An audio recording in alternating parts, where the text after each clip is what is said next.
sometimes he would get to the end of the sentence, he wouldn't be able to think of that last word, and you'd find yourself kind of rooting for him to get it. Right? He was on TV, you'd be at home, but it'd be like a scene from The Waterboy, because you're like, you can do it! You know? You wanted him to get there so bad. You're talking about something serious, like the terrorists, like these terrorists. These guys are bad.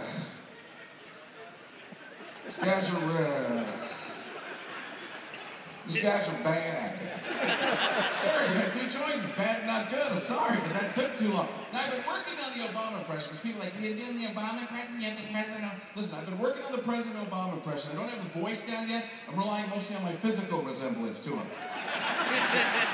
For those of you who are visually impaired, it's like Cartman from South Park trying to do it. Nothing changed without me time. I have noticed this, that President Obama starts out with two key phrases, and they are the following. The two phrases are, look, and here's the deal, okay? He starts out with those two things, look, and here's the deal. Now, if he says both of them, he thinks it's pretty important, and it's probably going to cost you a couple bucks. See, we're very divided. I saw this the most during the election, because people come up to you and go, well, what would you done if Hillary Clinton would have been elected president, Frank? You don't really do many impressions of women, if any. What would you have done if Hillary Clinton would have been elected president? Listen, if Hillary Clinton would have been elected president, that would have been the easiest thing on earth. Because that would have meant, I am back and there will be no rules. Think about it. You'd have heard things like, First Lady, yes please. Second lady, why not?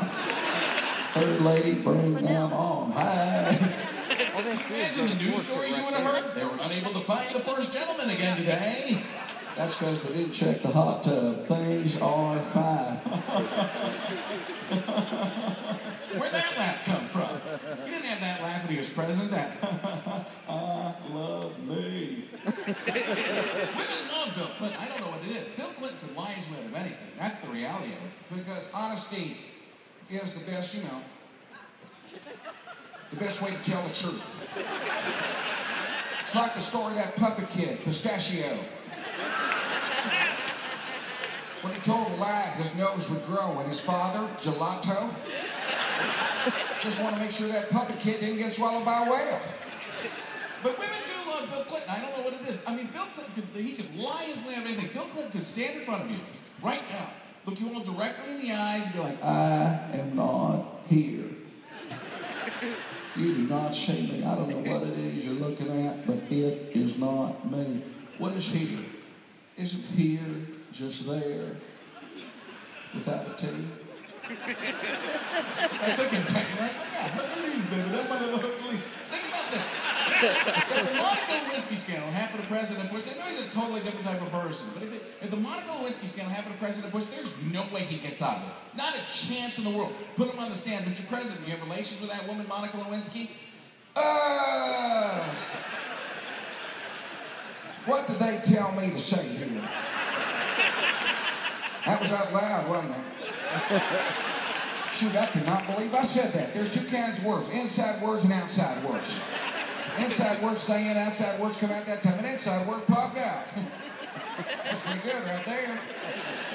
But here's what makes me laugh about our government, all right? So, you remember this story a few months ago? Two women get captured in North Korea, right? And it just so happens there were two beautiful women. Two beautiful women get captured in North Korea. What does our government do? We send Bill Clinton in a private plane to go save them. I'm not even in the joke part yet, guys. This is the reality of it. So we send it. How long do you think it took Bill Clinton to agree to that? Mr. Clinton, we have two women. I'm on my way. You didn't even say what we need you to do. You didn't have to. You said women in the magic number. Hi. How about this? Hillary, a few months ago, this happened too. They asked Hillary, they asked her. She's like, they asked her, what would Bill do? And she's like, I'm the Secretary of State. She turned green, she picked up a car, she threw it in abomination. But I'm on her side. I'm totally on her side. They never would have asked Bill, what does Hillary think? Because he'd have been like, Hillary who? Your wife. Oh, yeah, the Hulk. Now, people get on me about this stuff, too. People are like, you're terrible. And terrible is my new favorite word. And it's not because of what it means or when I say it, but every time I hear Charles Barkley say the word terrible, I have to laugh. Don't get ahead of me, guys, all right? Because Charles Barkley doesn't say something is terrible. It's close. He says it like this. Oh, that was terrible. That's a terrible, terrible play. Where are the vowels? Go in that word. What's he doing? Saving for the home game, a Wheel of Fortune? I would not like to buy a vowel consonants older. That was terrible. Terrible, terrible, terrible. Come on, spin the wheel. Big money, no bankrupt. You know why? I hate the sound of that slide whistle, knucklehead. That was terrible. Terrible, terrible, terrible. You couldn't play Scrabble with Charles Barkley. I'm telling you that right now. No way would I ever challenge Charles Barkley when he puts this down. TRBL.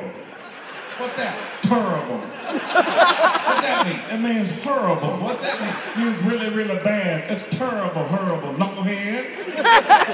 And he always sounds hungry. That's the thing about Charles Barkley. They're very specific with him on the show that he's on, the NBA on TNT, the pregame show for basketball.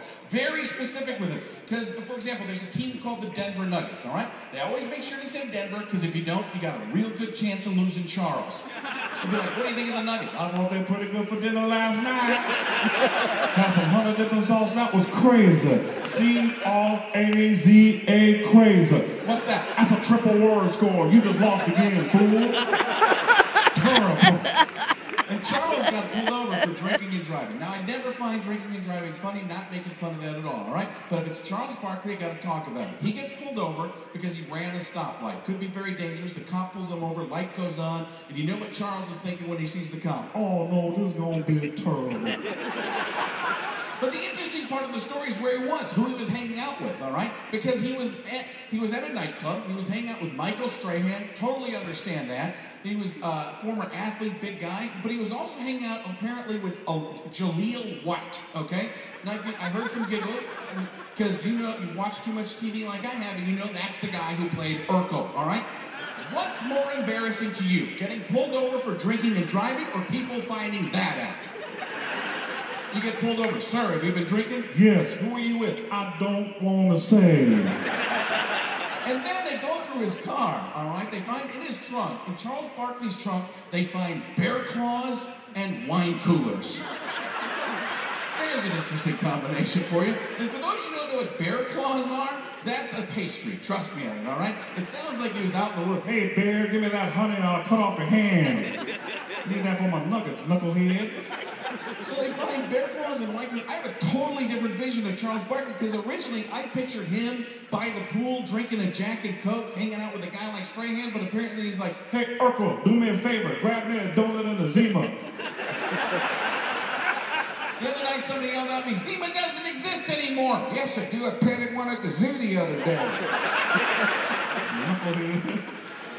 But Barkley's back on television. He is. He got back on TV, and I'll tell you what, because he told the truth, right? He was honest with us. That's what we forgive people in America if they're honest with us. You bet you do.